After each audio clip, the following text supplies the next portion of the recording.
I'm Yolande Porier from Oracle Technology Network, and I'm here today at Devox UK talking to Patrick Curran. Patrick, hi. Hi Yolande, thank you for inviting me. Thank you for coming. Very glad to be here.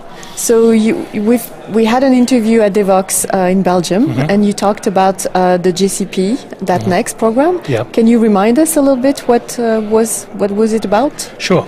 JCP.next is shorthand for a series of JSRs that we are working on, whose purpose is not to create a technology specification, but to change the way that the JCP itself does its business.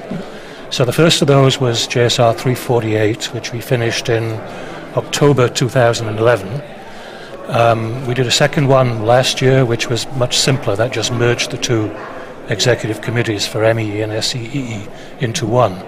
And we're working on the third one right now, which is a more complicated one to modify the legal agreements and intellectual property flow and so on.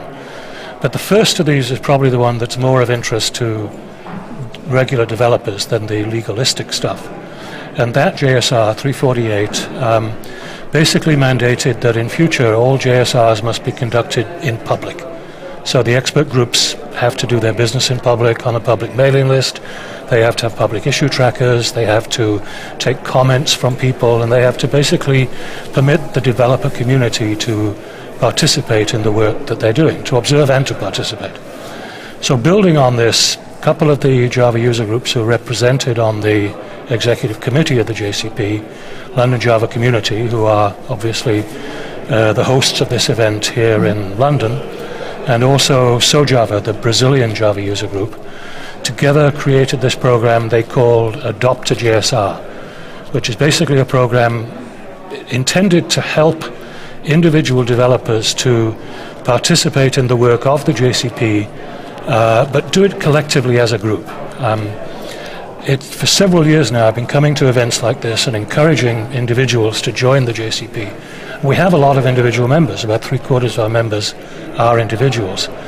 But what we found out was that once they joined, that was kind of it. They didn't really know where to go next. Because they were individuals, some of them would feel a bit intimidated even by the name expert group. I'm not an expert. How could I serve on an expert group? Or it's just me. I don't want to. I'm just me. How can I represent someone like IBM or whatever? And what we figured out, or what the LJC and SoJava figured out, was if people can join collectively and behave collectively through their Java user group, then they can help each other, they can teach each other, and so on. So that's what the Adopt a JSR program is about, and that's what I've been talking about while I'm here. Okay, so you had a session about how to get started with the JSR? We had a couple of sessions yesterday. The first one was a brief session where we talked in general about participation and how the JCP works, why it's a good idea for individuals and developers to participate. And then yesterday evening we did a longer session, called it a workshop, where we talked more specifically about the Adopt a JSR program, how to get involved, how it works, how much progress we've been making, and so on. So how many people are actually in the program right now? I think we have more than 20 Java user groups who are actually participating in the program. Between them, they are working on almost 30 different JSRs. So there really is quite a lot of activity. And the kind of things they do, it varies very much, from very simple stuff like helping out with the mailing list, making sure that questions get answered, or triaging issues, making sure that issues are appropriately prioritized. Some of the guys from London Java Community are actually helping out by building TCK tests for JSR 310, the date and time JSR. Several others are building applications. What they do is they take the latest build of a new JSR and they create an application to test it out. So by doing that, we get kind of real-world feedback from real developers. And somebody made a good point during the session yesterday evening. It's when you're holding one of these events, you shouldn't assume that you're going to get that everybody's going to be a skilled developer. Some of them will not be.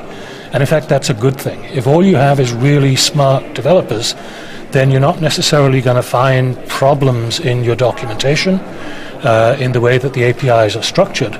because let's be honest, we have 9 million Java developers in the world, and many of them are relatively junior and not so experienced. So when we put something into the Java platform, we've got to make sure that it's usable by everyone. So having regular developers play with the stuff, try it out, they can find problems, they can report bugs.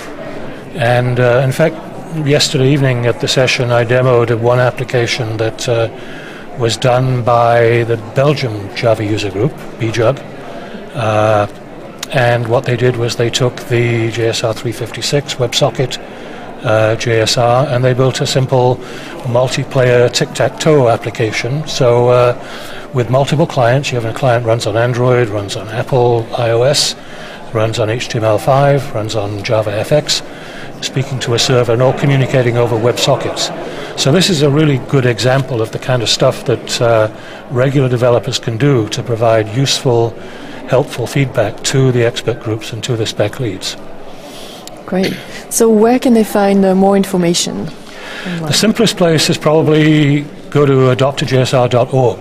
That redirects to a Java.net project where everything you need to know about Adopt-to-JSR is listed. You can find a list of what JSRs are available, who's working on them, and a kind of step-by-step how to get started instructions, some examples of the kind of things that people can do, all the way from the simple stuff like working with bug lists and mailing lists up to the more complicated matter of actually fixing bugs and submitting fixes.